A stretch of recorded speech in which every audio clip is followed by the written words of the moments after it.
Yajjohosi dadasiyat Yattavasyasi kaunteya Tatkurushvamadarpanam Yakkaroshi yarashnashi Yajjohosi dadasiyat Yattavasyasi kaunteya Tatkurushvamadarpanam Yat karoshi yadashnasi Yat juhoshi dadasi yat Yat tapasyasi kaunteya Tat kurushvamat arpanam Karoshi yat ashnasi Yat juhoshi dadashiyat Yat tapasyasi kaunteya Tat kurushvamat arpanam Yat Whatever, cokoliv. Karoshi, you do, děláš. Yat, whatever, cokoliv. Ashnasi, you eat, jíš. Yat, whatever, cokoliv. Juhoshi, you offer, obětuješ. Dadasi, you give away, rozdáváš. Yat, whatever, cokoliv. Yat, cokoliv.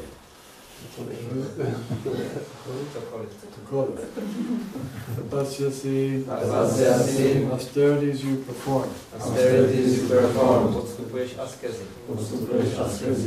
Kaunteya, son of Kunti.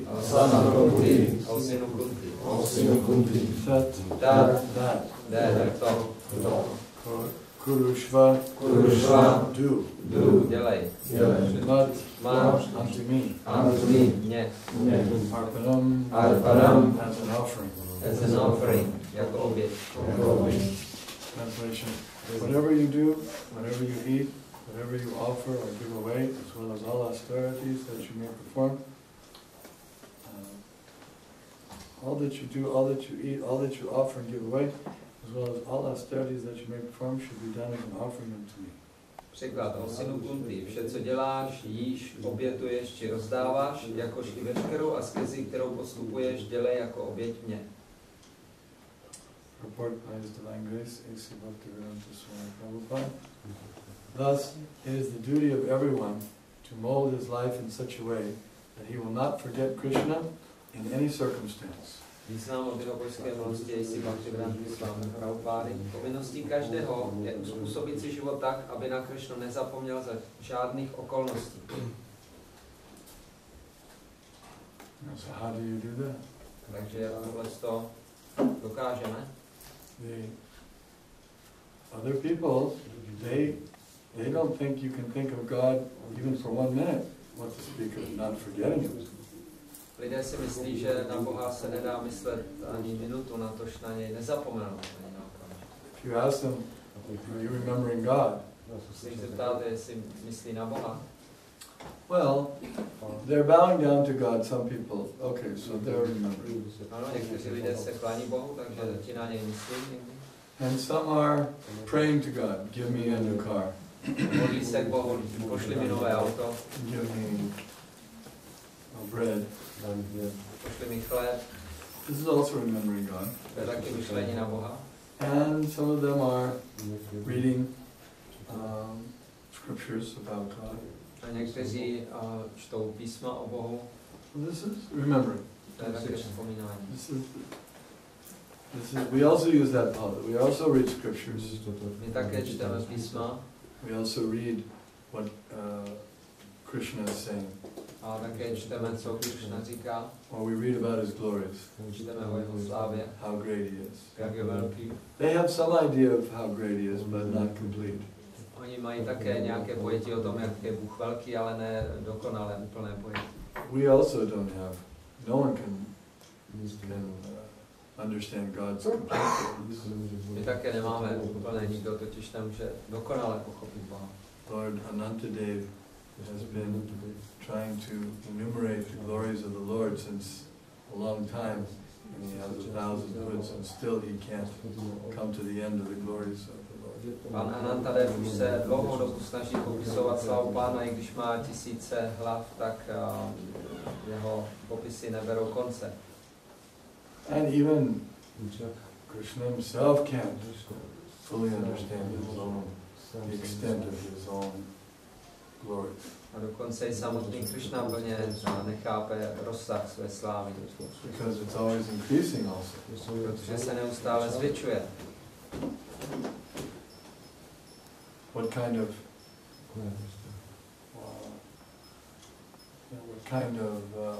glories would it be if they were just, they reached a certain point and that they never went beyond that? Co by to bylo za slávu, pokud by dosáhla určitého bodu a dále se nerozšiřovala? That would mean he was limited, and at a certain point things would become dry and not very enlivening. To by znamenalo, že je omezený a v určitou chvíli by se věci staly takovými suchými a nějak oživujícími. But all of his greatnesses, all of his qualities are always increasing. Takže jeho velikost, jeho vlastnosti se neustále zvětšují. So we can't claim we know everything about God. Takže nemůžeme říct, že známe o Bohu vše. But there's a lot to be known about God that can be known, and we should try to know that. Ale je toho hodně, co o Bohu vědět můžeme, a my bychom se měli snažit to vědět. We have 18 Mahapuranas. Máme 18 Mahapurán. We have 108 Upanishads. 108 Upanishad. Mahabharatu, Ramayana. We have many scriptures. We can learn quite a bit about God. Máme mnoho písem, ze kterých se můžeme toho naučit o Bohu dost. Especially the Puranas are filled with even pastimes of the Lord. Zvláště Purány jsou plné zábav Pána. His different incarnations are described. Jsou tam popsány jeho různé inkarnace. Why would someone who says they believe in God, why wouldn't they want to hear these things? Proč by tedy někdo, kdo říká, že věří v Boha, nechtěl tyto věci slyšet, poslouchat? It doesn't make any sense if someone says, I believe in God, I love God, but I don't want to hear about his activities. Nedává to smysl, když někdo říká, věřím v Boha, miluji Boha, ale nechci slyšet o jeho činnostech. Well, it doesn't make any sense. So then they would say, well, I don't believe that what you're saying is actually the glories of the real God. Nedává to smysl, proto říká, já nevěřím tomu, že to, co vy říkáte, je skutečně o slávě Pána. And then you say, well, what are some of the glories of God that you are familiar with? We say, yes, we say to them. A potom jim říkáme, tak co vy víte o slávě Pána? They don't. Yeah, some glories that he created everything and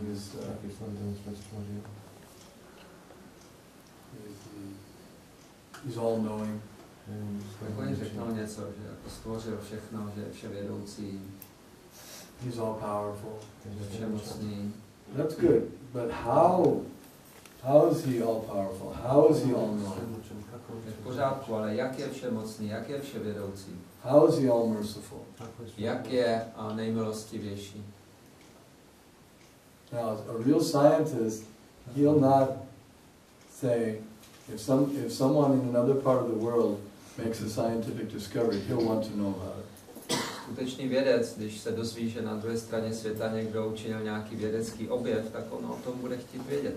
Because he's interested in the truth, science. Protože ho zajímá pravda, věda. He won't say, well, it was discovered in China, so I'm not interested. On neřekne, to objevili Číňani, to mě nezajímá. Similarly, a real person interested in God should be happy to receive information about God from anywhere. Takže skutečně věřící osoba, která se zajímá o Boha, by měla chtít získat ty informace o něm odkudkoliv. And the oldest books in the world are the Vedas. A nejstarší knihy na světě o tom jsou Védy. So why not hear from the oldest books, and also they're the most elevated. Proč tedy neposlouchat z těchto nejstarších knih, jsou také nejvznešenější. Anyone who's taken the opportunity to study some of the Vedas will see that they're very elevated. Každý, kdo měl příležitost studovat Védy, vidí, že jsou velice pokročilé. And very consistent also. A velice, musím říct, úplné. There's no inconsistency. It's not the work of some kind of insane aborigines or something. Nejsou neúplné Védy, není to dílo nějakých domorodců. Broad. Jsou široké, rozsáhlé. Even the language itself is so reformed. Dokonce i ten samotný jazyk, kterým jsou zapsány, je tak, The architecture is exalted. Just look at the lifestyle. They're living peacefully without eating meat. Millions of people living without eating meat. Takže architektura je tam, je vznešený životní styl, miliony lidí žili bez jedení masa. You can even look at the ancestry, the history. Goes back so long, they can trace back the history. Podíváme se taky na tu tabulku genealogickou vždycky těch předků, jak hluboko do historie se dají. Now, some people will say, well, of course we don't believe the history that you say in your culture. Některé lidi samozřejmě řeknou, no my nevěříme tyhle vaší historii, ty vaší kultuře. But you have to admit that even if you don't believe the spans of time that are covered, there are some amazing things in the Vedas. A musíš uznat, že když nevěříš těm časovým mírám, které tam jsou, tak jsou tam úžasné věci ve Vedách. We can say that Hare Krishna is ahead of its time. A můžeme říct, že Hare Krishna je, jako má předstih. In other words, when the Krishna consciousness is presenting something, the society is not able to understand it at that time, but later on they begin to think about it. Když Hare Krishna hnutí něco prezentuje společnosti, tak společnost většinou není schopna to tu dobu pochopit, ale až za nějakou dobu jim to dojde. Like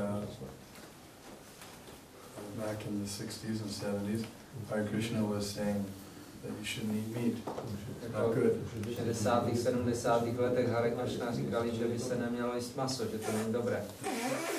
People were saying, no, meat is very good for your health, and if you don't eat meat, then you're going to get malnutrition. A lidé říkali v té době, že ne, jezení masa je velice dobré a důležité, když nebudete jíst maso, tak budete podvyživení.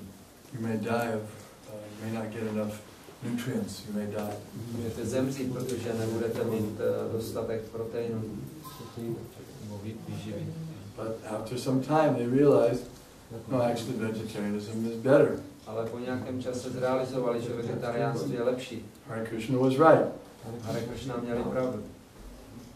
Then Hare Krishna was presenting this yoga, bhakti yoga, mantra yoga. Potom Hare Krishna prezentovalo bhakti yogu, mantra yogu. And even although we don't practice it, but Krishna talks about the system of Ashtanga yoga also. A i když to nepraktikujeme, Krishna nám hovoří také o systému Ashtanga yogi. So Now yoga is very popular. Takže teďka je yoga velice populární. Even the Sanskrit language, they like the words. They're taking up so many of the words now. Guru. Dokonce i sanskrit, lidé dneska používají tolik sanskritských slov jako guru. Yoga, dharma. Yoga. What are some other words they use? Dharma. Guru. Karma. Karma. Karma, that's a very popular word. Meditation. Yeah, so, avatar.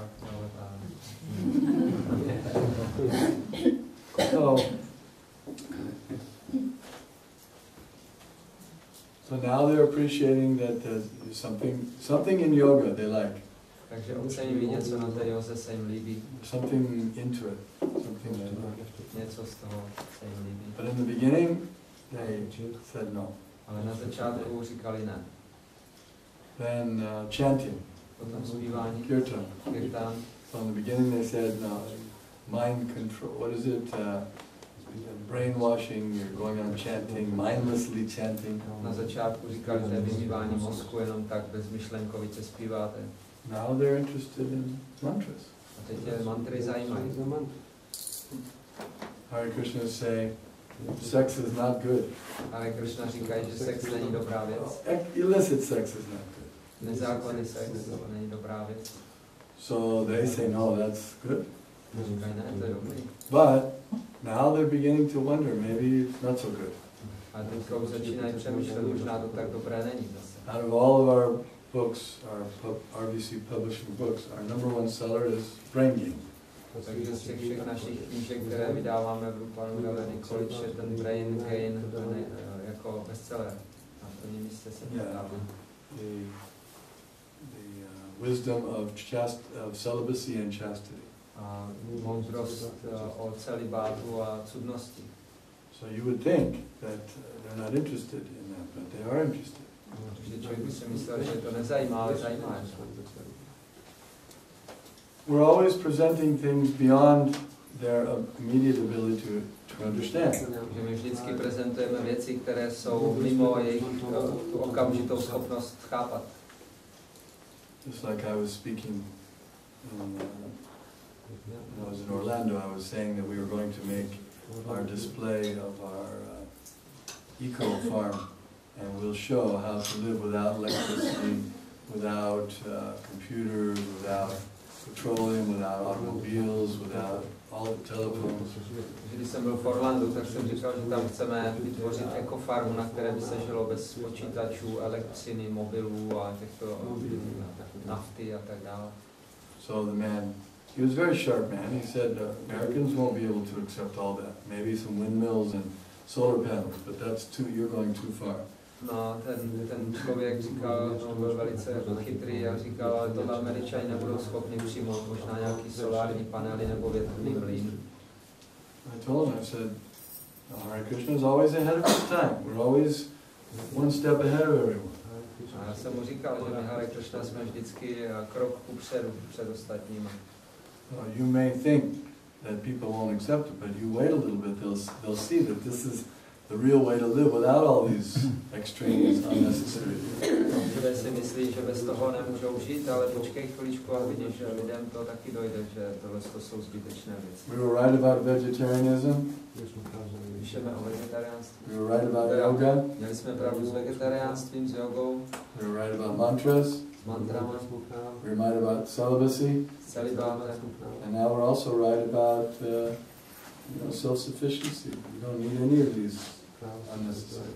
Teďka budeme mít pravdu jistou soběstačností, nepotřebuješ nic z těch zbytečných věcí. Okay, continue. Everyone has to work for maintenance of his body and soul together, and Krishna recommends herein that one should work for him. Všichni musí pracovat, aby se udrželi při životě, a zde Krishna doporučuje, aby pracovali pro ně.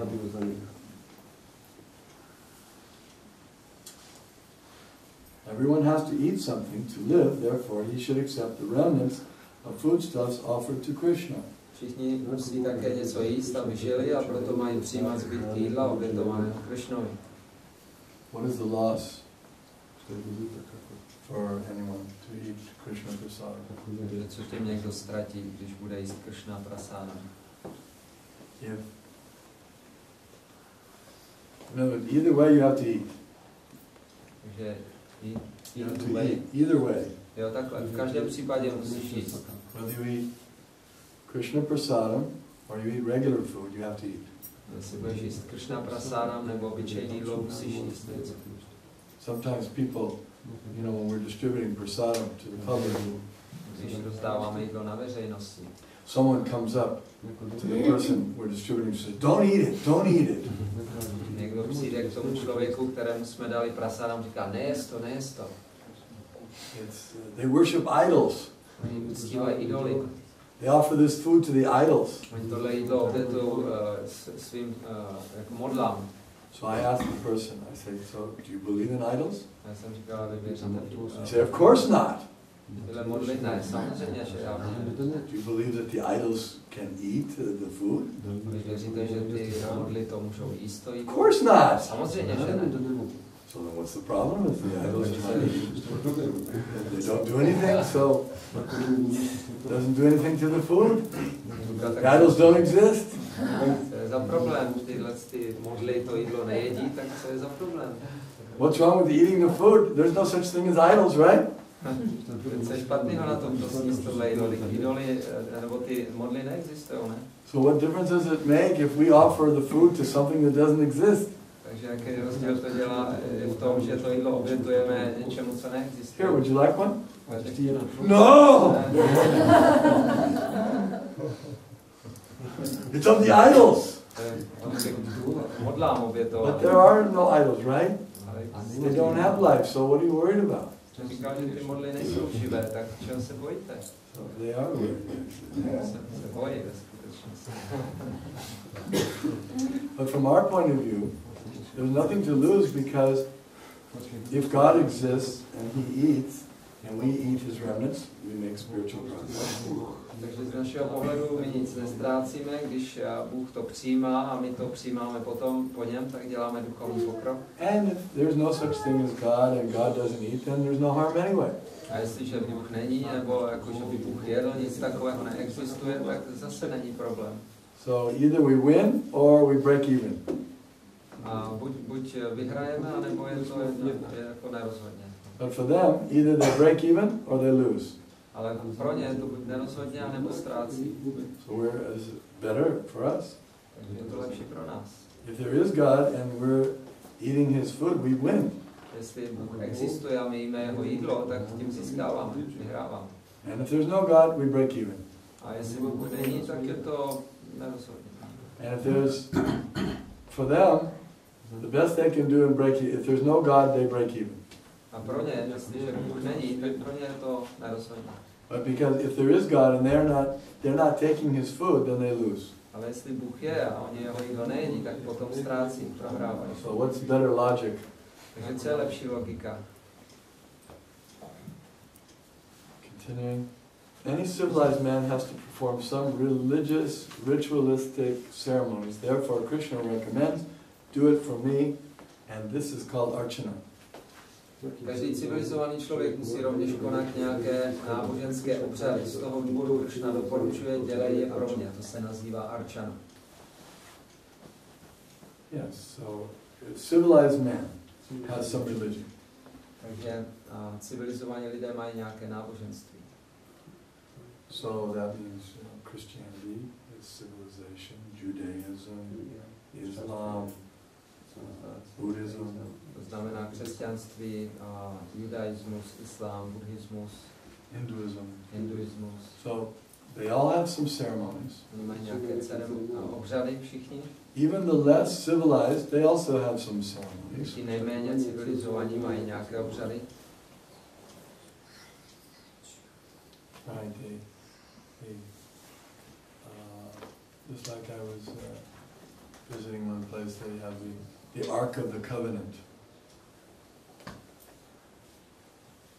Biblical. The Ark of the Covenant. The covenant there was an agreement made between God and Moses. Archa zmluvy sa to volá. Archa? Zmluvy, jako zmluva. Jo, smlouva, jo. Umluva, no, mezi Možíšem a Bohom. Yeah. Mezi Možíšem a Bohem. And then so they have some ceremony at the church, and even for sacrificing animals, they had some ritualistic ceremony. Takže k tomu mají nějaký obřad, i k obětování zvířat měl nějaké obřady. Even now they play the music and they walk up and they make different incense, different things. So there's all sorts of rituals. Takže teďka také zahrajou nějakou hudbu a jdou s nějakými těmi kadidly a tak dále. To jsou rituály taky dnes už. And even non-religious things, they have rituals. Dokonce i ti, kdo jsou bezbožní, mají rituály.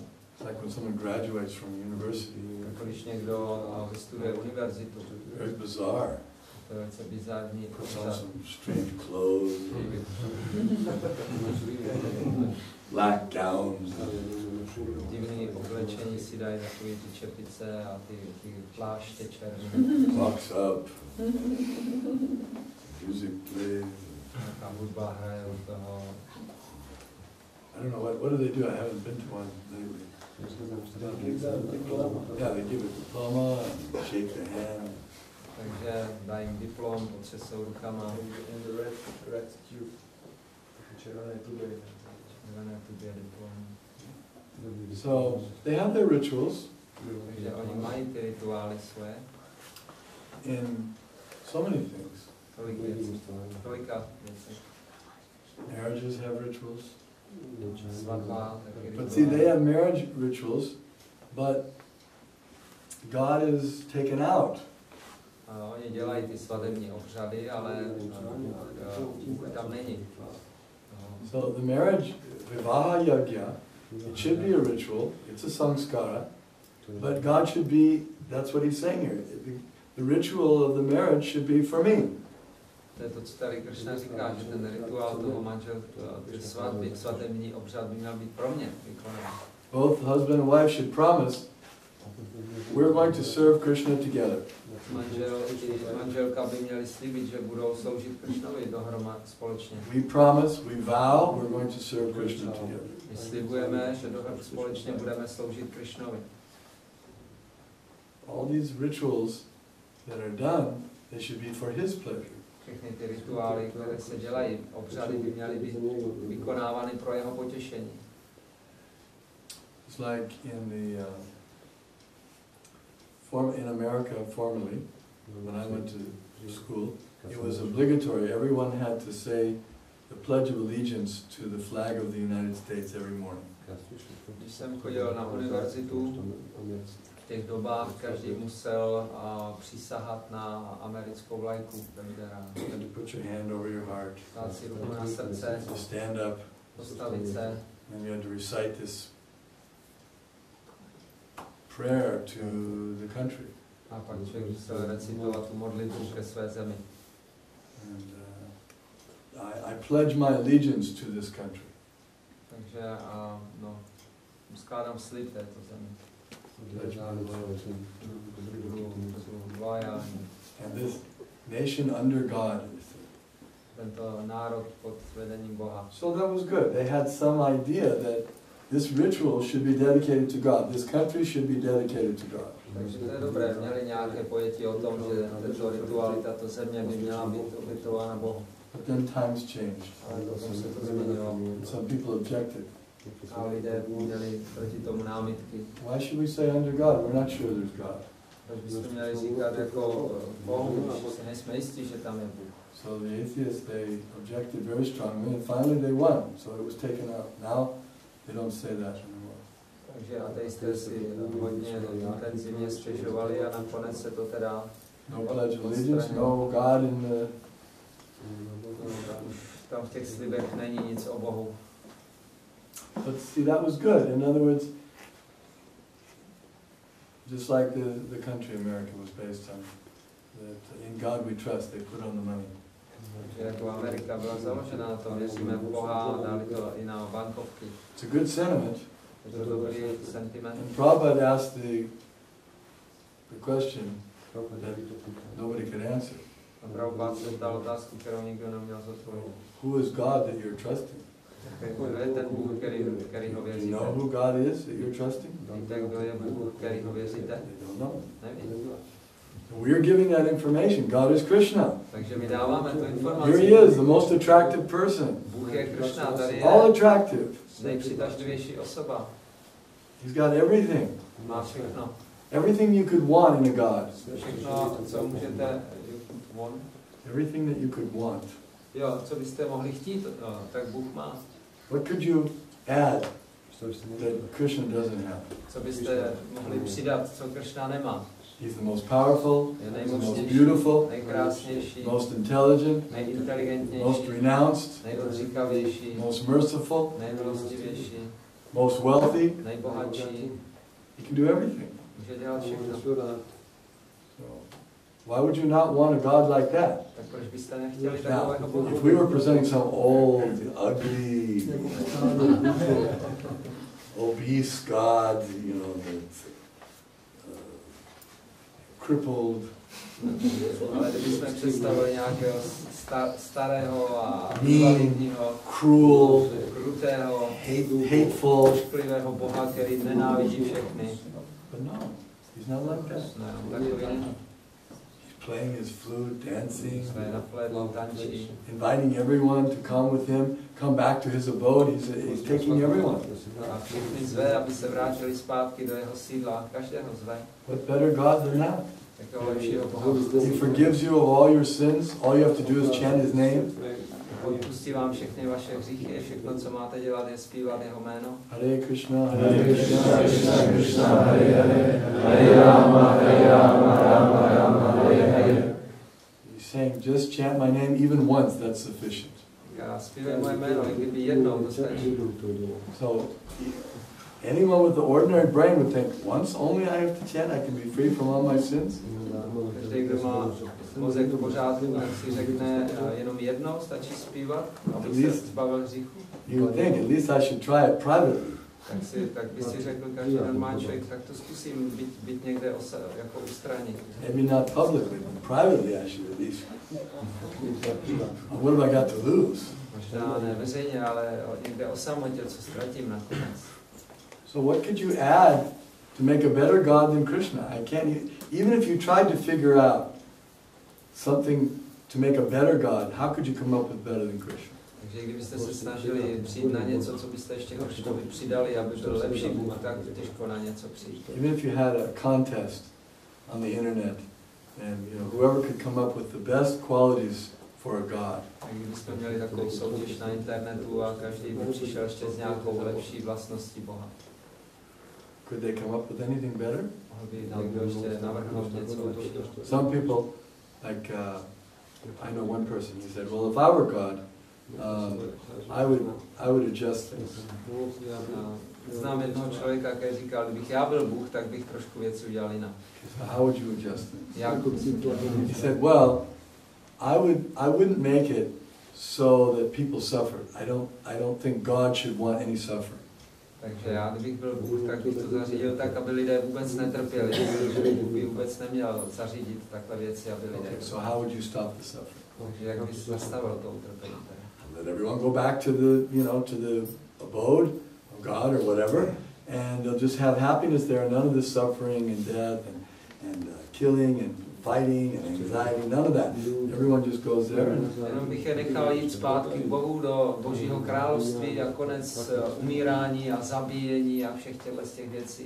And everyone will be happy forever. Všichni by byli jenom šťastní na věky. Okay, sounds good. Dobře, to zní dobře. Few questions. Pár otázek. Few questions would be, now, should the people have any choice in the matter? A takže první otázka je, měli by lidi mít možnost si jako vybrat nebo nějakou volbu? Should they have individuality? Měli by mít nějakou individualitu? Yeah, they should have individuality. Ano, měli by mít svoji individualitu. Okay, so they're individuals. Should they have any choice in what happens to them? A měli by být taky jako na vybranou vliv na to, co se jim může stát, ano. Because you said they should all go back to this place, this spiritual place, and then they should be happy there. Protože ty říkáš, že by všichni měli jít do toho, zpátky do toho duchovního místa a být tam šťastní. Now what happens if some people say, well, wait a minute, I don't want to go there? Co se stane, když někdo řekne, ale já tam nechci? What would you do with them? Co s nima uděláš? You're God. Jsi Bůh. So how would you deal with that? Tak co s tím budeš dělat? And you say, well, you know, you should go because it's better. There's no suffering there. Měl bych si jít, protože to je lepší, tam není utrpení. You know, it's obvious that you should go. Don't be so stupid. Je to jasný, že bys měl jít, nebuď tak stupidní. And if the person said, look, I don't care what you say, God. I don't want to go there. A když ti někdo pak řekne, hele Bože, mě nezajímá, co říkáš, já tam jít nechci. So then what would you do? Co budeš dělat? You have a decision. You have to either force them to go or let them not go. Tak je budeš muset buď donutit, anebo je prostě nechat být. Now, you can try logic. You can say, look, I know you like it better. Just trust me. Můžeš se pokusit o nějakou logiku, můžeš jim říct, podívej se, já vím, že věř mi.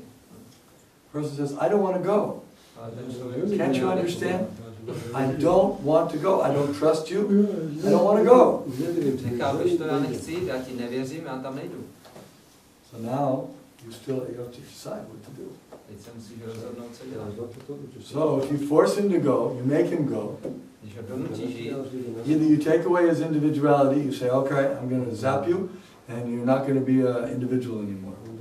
You just be a robot from now on. musíš ho zbavit jeho individuality a prostě ho tam vzít násilím a udělat z něj robota.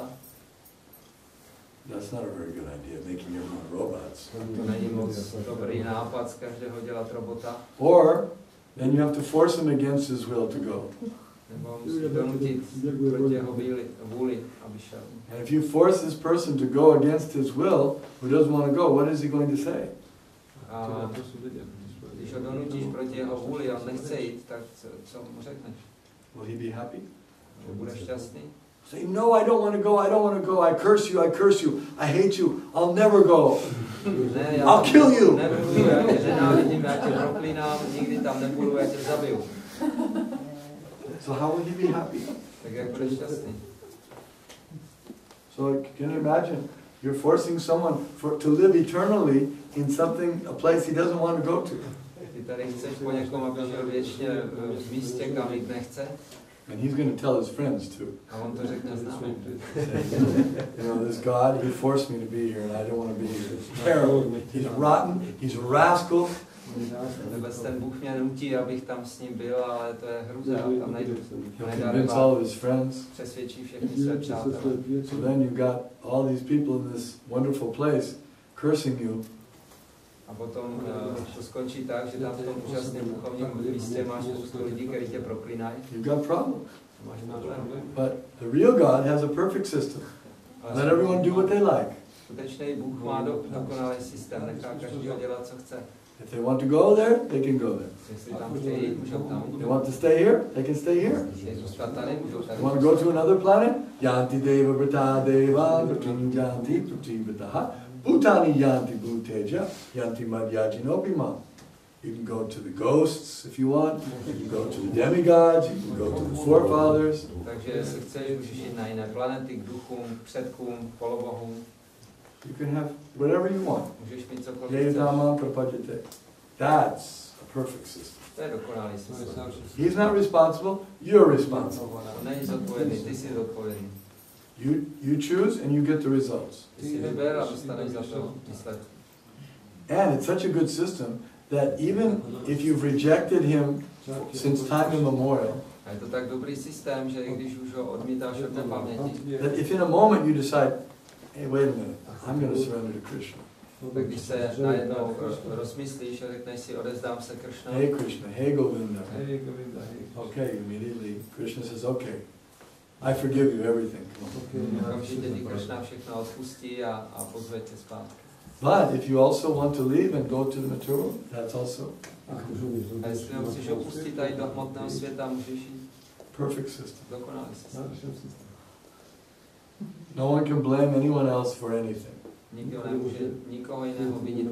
You get exactly what you deserve Dostaneš přesně to, co si zasloužíš. and exactly what you want. přesně to, co chceš. So everyone's happy. Takže každý je šťastný. Even though, in one sense, they're suffering, but at least they're happy to some extent. I když je tady v jednom smyslu utrpení, ale do určité míry jsou šťastní. They accept the system. Přijímají ten systém. You know, you never see the ants go on strike. Okay, no, we're not going to do any more work. Nevidíte mravence stávkovat, že by si řekli, už tohle dělat nebudeme. The birds don't go on strike. A ptáci stávkujou. The flowers, they don't stop growing. The grass doesn't stop growing. Takže kytky nepřestávají růst a tráva také nepřestává růst. They all do their duties. Všichni dělají svoje povinnosti. They're happy, but their happiness is on a lower level. Jsou šťastní, ale jejich štěstí je na nižší úrovni. And you can't blame God because He comes so many times. He comes and He leaves everything clear as anything. A nemůžete Boha z ničeho vinit. On přichází tolikrát a nechává tady úplně jasně definované věci, jako v Bhagavad Gita. Tells you exactly how to get free from the problems of life. Říká vám úplně přesně, jak se můžete zbavit problémů života. Tells you exactly who you are, where you were in your last life, what happens next. Říká vám přesně, kdo jste a co jste byli v minulém životě, co se stane v příštím životě. And after all that, then He comes as Lord Chaitanya and says, all right, look, I know you can't do anything else. Just, can you say 3 words? A pak přichází znovu jako pán Chaitanya a říká, podívejte se, já vím, že nejste schopni dělat nic, takže můžete opakovat aspoň tyhle 3 slova. Can you say 3 words? Můžete říct tyhle 3 slova aspoň. I don't know. Nevím. Anyway, He's so kind as Lord Chaitanya. Just chant 3 words. Hare Krishna Rama. Takže tak milostivý jako pán Chaitanya, aspoň zpívejte tato 3 slova, Hare Krishna Rama. And you get the highest. A dostanete to nejvyšší. How can you get better God than that? Tak jak můžete dostat lepšího Boha než toho? Even comes in disguise as a devotee, just to make it easier for us. Přichází dokonce převlečený za oddaného, aby nám to usnadnil. Because we don't like authority figures. Protože my nemáme rádi moc autority. I don't like a God that's an authority figure. Nemáme rádi autoritativní postavy Boha, který je autoritativní. So Lord Chaitanya comes like a hippie with long hair. Přichází jako hippie s dlouhými vlasy.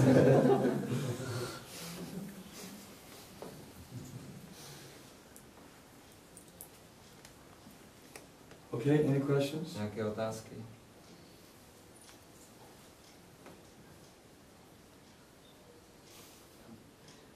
Maharaj hovoril o podstate minulého prasada, tak som sa chcela opýtať, že to prasada pripravuje kuchář s určitým vedomím, že ako sa to vedomie, keď dlhodobo od neho príjmame, či sa nejakým spôsobom na našom osobnom živote prejaví. Regarding the prasadam, we're speaking about the offered food, so she's asking if consciousness of the cook who's preparing prasadam, when we eat it some longer time from him, his consciousness is transferring to us.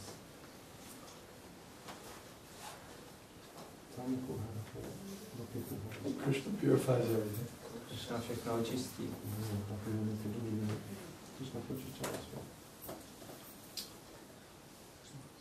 Just like the consciousness. Wow, I mean, there's so many contaminations. Je tolik různých druhů znečištění. The earth is contaminated, the water is contaminated, the air is contaminated.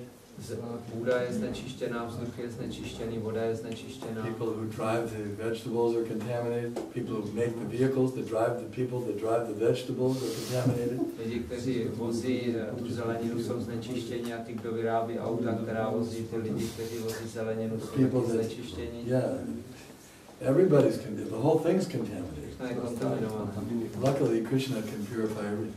Ale Krishna naštěstí může všechno očistit. Even I'm contaminated. I'm the eater. I'm contaminating the food that I'm eating. Já když jím, tak kontaminuju jídlo, které jím.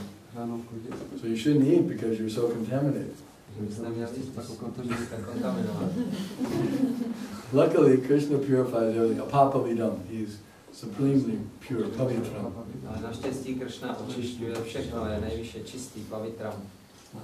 So, yes, if it's offered to Krishna by ISKCON devotees, you can be confident that Krishna is accepting.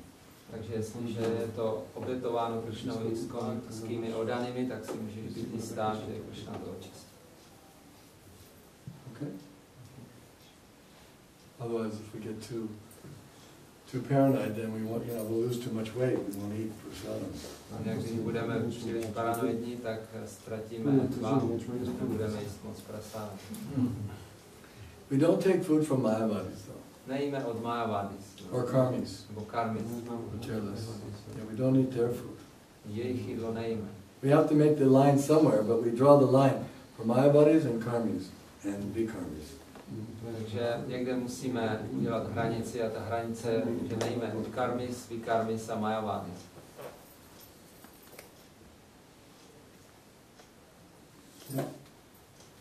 A statistiky uvádí, že lidé v Americe jsou jedni z nejzbožnějších lidí na světě. Jakože věří v Boha, tak jestli se to projevuje nějak pozitivně kázáno. Statistics say that the people in United States are most pious people of the world. So it's somehow, can you see it in preaching activities in America? It's true. Those statistics, I think, are coming from America also. Statistiky dělali v Americe taky. How can you compare Americans to Indians? Jak můžeš srovnat Američany s Indy? They've left out certain places. Myslím, že vynechali nějaké místa v té statistice na světě.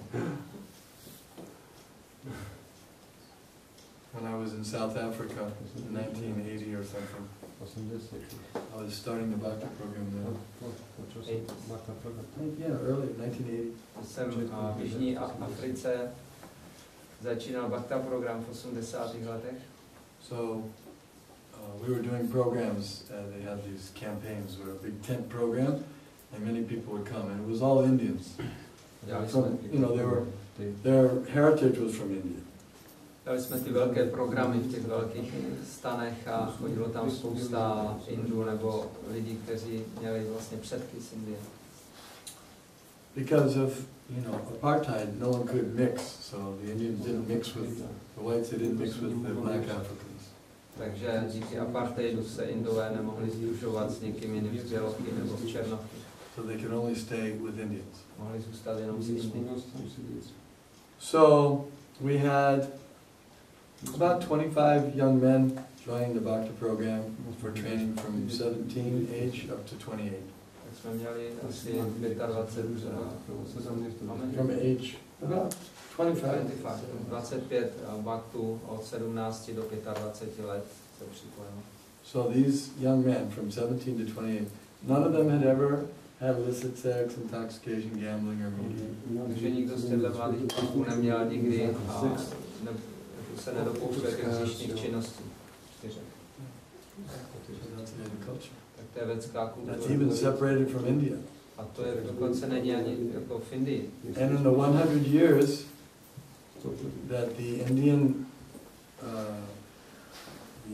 population had been brought over to South Africa, there was not one case of divorce in that 100 years. Za těch 100 let, co ti Indové přijeli do té Jižní Afriky z Indie, tak tam nebyl jediný případ rozvodu. So how can you compare the piety? Tak jak můžete srovnávat tu zbožnost? Very pious. Jsou velice zbožní. But there's something, yes, America has some, because they have some belief in God. That's their piety. Oni v Americe ale mají nějakou víru v Boha, to je ta jejich zbožnost. Unfortunately, they're misled and they're misguided, but at least they have some basic idea that there must be God. The country was based on that. Takže jsou samozřejmě svedení, ale mají aspoň nějaké základní pojetí, že Bůh existuje. Na tom byla vlastně ty státy založeny. You could say that because of previous pious activities, now they've got so much wealth and so much opportunity for sense gratification.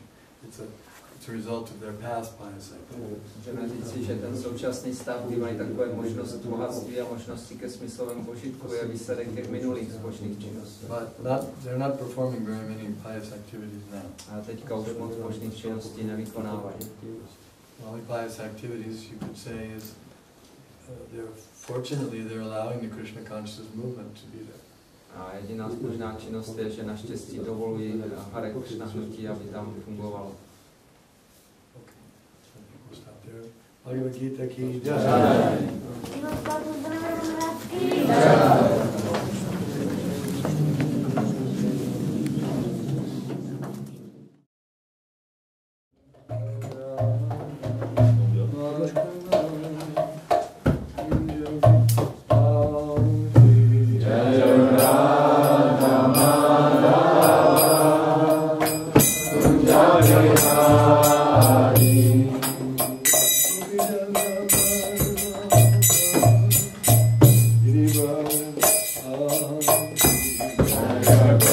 Janam